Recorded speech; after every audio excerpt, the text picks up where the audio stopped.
Hello and welcome to this week's edition of FameNFoMo with me, Devika Chopra.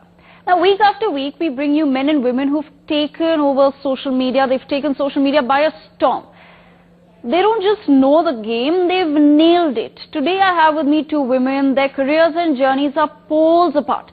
One is an actress who's been a part of the game for about 10 years now, and she's made, a name for herself, not just because of her surname. And the second one is a girl with dreams in her eyes. She aspires to be a part of the industry. But you know what these interviews have made me realize? With social media, there's a place for everyone. You can put yourself out there and be loved and adored just as celebrities are, if not more. And that's why these conversations and understanding what goes into the making of these social media stars becomes so very important. But first up, I have with me a very special guest on the show today, daughter of legendary actors Kamal Hassan and Sarika, Shruti Hassan. We quickly have a look at her journey and then we go right across to Shruti.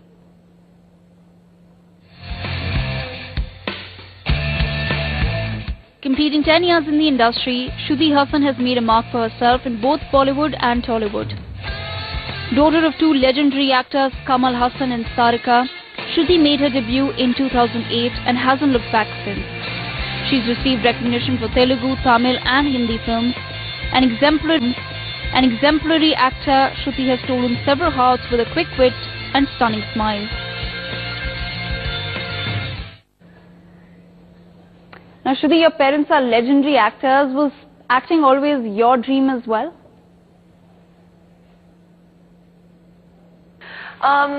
I don't think acting particularly was my dream. I wasn't thinking in terms of I want to be an actor or a director or writer. Everything about cinema and the entertainment industry fascinated me because I grew up in a home watching all sorts of talent come in and out. My dad himself is a dancer, singer. My mum is multifaceted as well. So the one thing that was very clear was that I wanted to be a part of this business. I just didn't know in what form.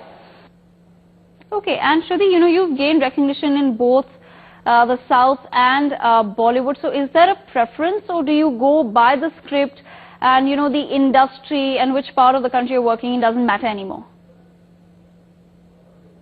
So, no, I don't split the country geographically like that.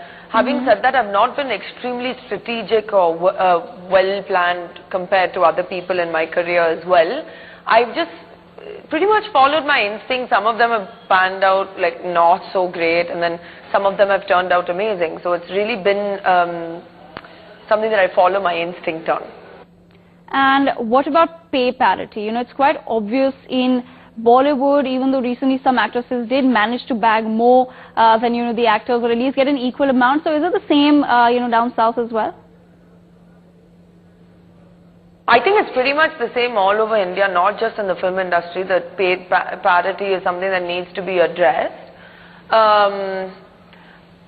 It's always been a touchy subject, right? And people have always been evasive of it, or when they take it head on, we're considered whiny or I don't know what. But yeah, it's definitely a concern.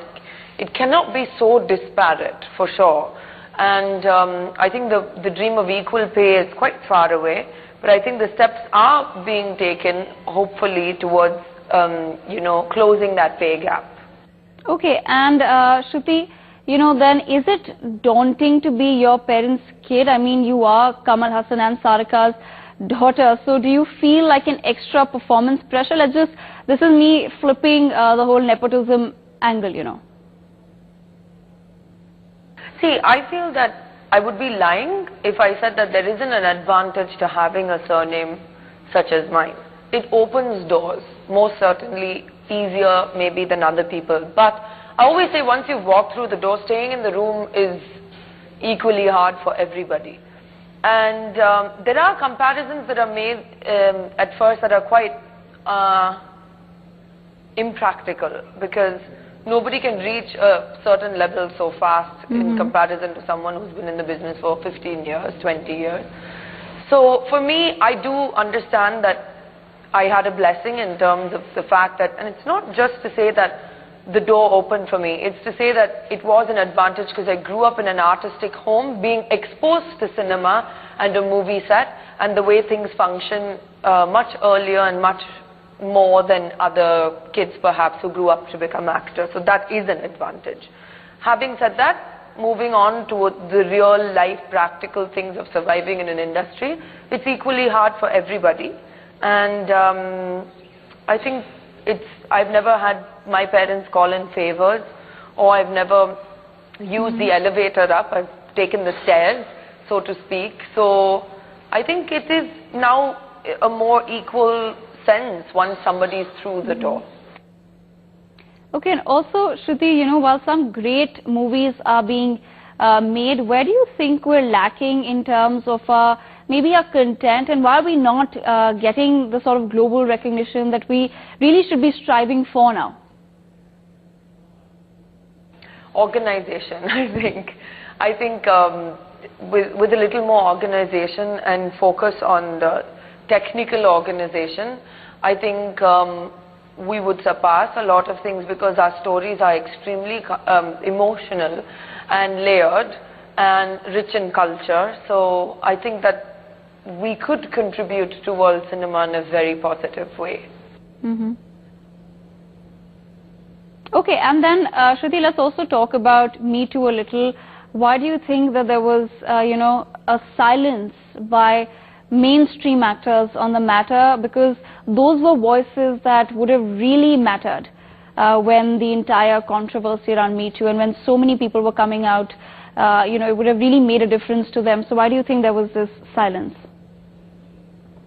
Well, there's two sides to this. First of all, I think Me Too has brought about the sense that yes, people should be heard, their voices should be heard, and their struggles, their strife, their journeys should be shared as a story of faith, determination, survival / warning, alerting other women to such situations. There are many layers to it. Mm-hmm. So I think it's important that these women raise their voices and that they were heard. And I think there's another side to Me Too that which happened even in the West, and it happens even here. It is not necessary that other women who have not spoken should feel forced by a sort of social peer pressure at this point. Mm-hmm. Yes, it's important, of course, that if you can contribute with your story and help other people, and the more the women, the better it is. But I don't think it's an absolute necessity that because somebody else has spoken, that you must be pressured into sharing your journey, because that is a personal decision. And of course, Shruti, let's also talk about the fact that everything is now shifting online. So do you have any plans or aspirations to do maybe a web series?